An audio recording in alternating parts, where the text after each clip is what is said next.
Welcome to The Explainer. Today we're cracking open a digital cold case. We're talking about a 37-year-old unsolved mystery plucked right out of the dark shadows of our broadcasting history. We are looking at this wild moment in time where the technologically impossible actually happened. And the perpetrators? They simply vanished into the ether. I mean, imagine an era way before the internet was everywhere. Back then, television airwaves were the undisputed, heavily guarded kings of media. Breaching them was completely unthinkable. But someone did exactly that. Picture the sheer normalcy of that Sunday night. It's getting late in Chicago, November 22nd, 1987. Thousands of people are just winding down, sitting in their living rooms watching a Chicago Bears game on WGN-TV. It's a massive station, a highly secure broadcast, and then at exactly 11:32 p.m., boom! That perfectly normal broadcast is abruptly shattered. The game just vanishes. For 4 minutes and 32 seconds, the airwaves literally belong to someone else. Viewers are left staring at a screen that has been completely hijacked. And when the static finally cleared, well, it wasn't the Bears game anymore. Viewers were suddenly confronted by this unnerving, skeletal figure wearing a grotesquely oversized plastic Max Headroom mask. The figure was just staring directly at the camera with these blank, white eyes. There was no recognizable voice at all, just this incredibly disturbing, low static hum and these jerky, unnatural twitches.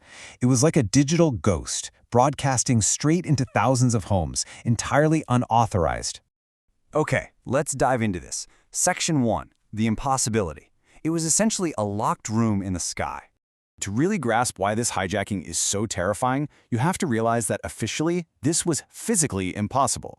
According to the broadcast physics of 1987, this wasn't some silly prank pulled off from a laptop in a basement. It was the equivalent of breaking into an impenetrable locked vault suspended right up there in the sky, in plain sight. To actually pull this off, the hijacker had to literally overpower WGN's massive broadcast signal. Think of it like trying to shout over someone who is already screaming through a stadium amplifier. To do that, you need your own, much larger amplifier. This requires brute force hardware. We're talking highly specialized, incredibly powerful equipment that costs tens of thousands of dollars. And you'd have to aim it perfectly, all without getting caught. But here is the absolute most chilling constraint of the entire mystery.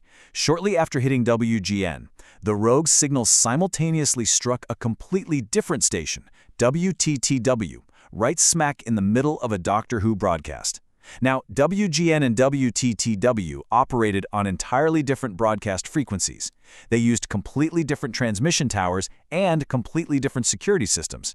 To hit both of them, a hijacker would need two separate, massive transmission rigs, or a method so unbelievably sophisticated that it bypassed standard broadcast mechanics entirely. So naturally, the response was immediate and massive. The Chicago police launched a full-scale investigation. The FCC brought in their absolute top engineers. The FBI was called in to track down every possible lead, poring over transmission logs and hunting for those mobile broadcast trucks that would supposedly be required for an attack of this scale. And after interviewing hundreds of people, they found absolute zero evidence. I'm serious. Not a single piece of equipment was ever recovered. No suspects were ever identified. Which brings us to Section 2, Suspect Profiles. This required some serious inside knowledge. Right, so if it was impossible for an outsider to just brute force their way into these secure frequencies without massive, highly visible equipment, we have to pivot. We have to start looking at the highly unsettling theories of who exactly possessed the digital keys to this locked room. Theory 1 focuses on microwave transmission relays. Back in 1987, Chicago used these relay systems to invisibly bounce signals between towers. If someone could intercept the signal at one of these hidden relay points, well, they could inject their own video stream without needing a massive transmission tower of their own. But doing this, it requires pinpoint, highly classified knowledge of exactly where these relays are and exactly what frequencies they're using. And that strict technical requirement leads us straight to Theory 2. Investigators firmly believed it had to be someone with inside knowledge, an engineer, a technician.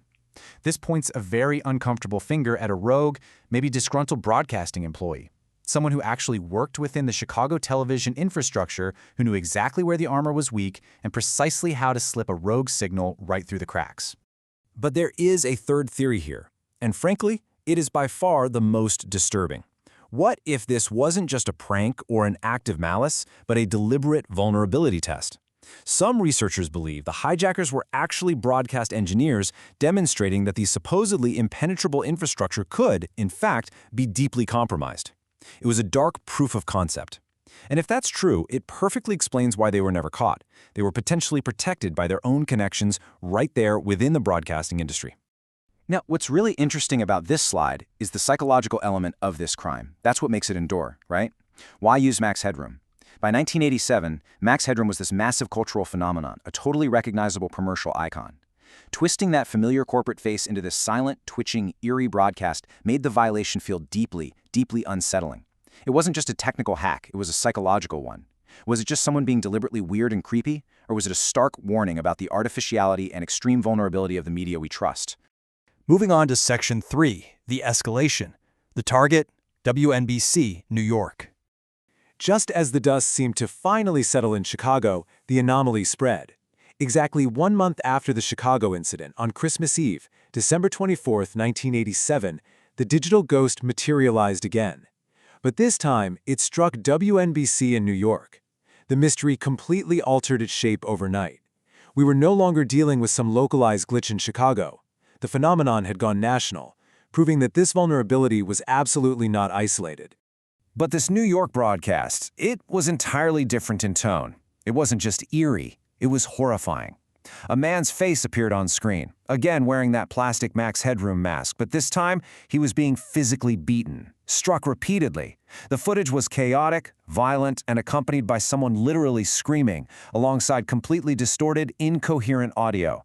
Today, only fragmented, glitching memories and scattered, classified FCC files remain of this broadcast, but man, its impact was undeniable. This represents a massive, violent shift in the entire investigation. The goal was clearly no longer to just get attention or make a point about technical flaws. The intention here was violence and fear. It immediately prompted investigators to ask a truly terrifying question. Was this the original mastermind brutally escalating their game, or was this some sick, malicious copycat inspired by the success of Chicago? And you know what? Despite this aggressive escalation, the investigation met the exact same fate. New York police found absolutely no suspects and recovered zero equipment. The technical community spent years debating theories about blanking pulses, which is this highly precise method of momentarily killing the legitimate signal so a new one can slip right into the void. But they could never actually prove them. Even decades later, in 2010, when a man named James R. Miller publicly claimed he could identify the hijacker, it turned out to be a complete dead end with no verifiable proof. Every single glitchy lead simply vanished into the dark. And finally, Section 4, the unresolved threat, disappearing into history. As broadcast technology evolved in the late 1980s and security measures tightened up, this specific method of hijacking supposedly became impossible. So the story kind of faded from public consciousness. So the crucial point is, the ultimate horror isn't actually the creepy mask or the chaotic noise. It's the fact that an individual, or maybe a group, acquired the ultimate key to one of the most secure communication infrastructures in the entire world. They proved, without a shadow of a doubt, that the impenetrable armor of our broadcast networks was just a total myth. They exposed the flaw to millions, and then they simply walked away, leaving absolutely no trace. We still don't know who they were. We don't know what their true motives were, or if they're still out there. 37 years later, the ghost in the machine remains completely unidentified. They did what the top experts at the time said was physically impossible. So, as we close out this explainer, I want to leave you with this deeply unsettling thought to ponder. If someone could somehow bypass the impossible back then, hiding right there in plain sight, what is to stop someone with the exact right knowledge from doing it to our modern systems today?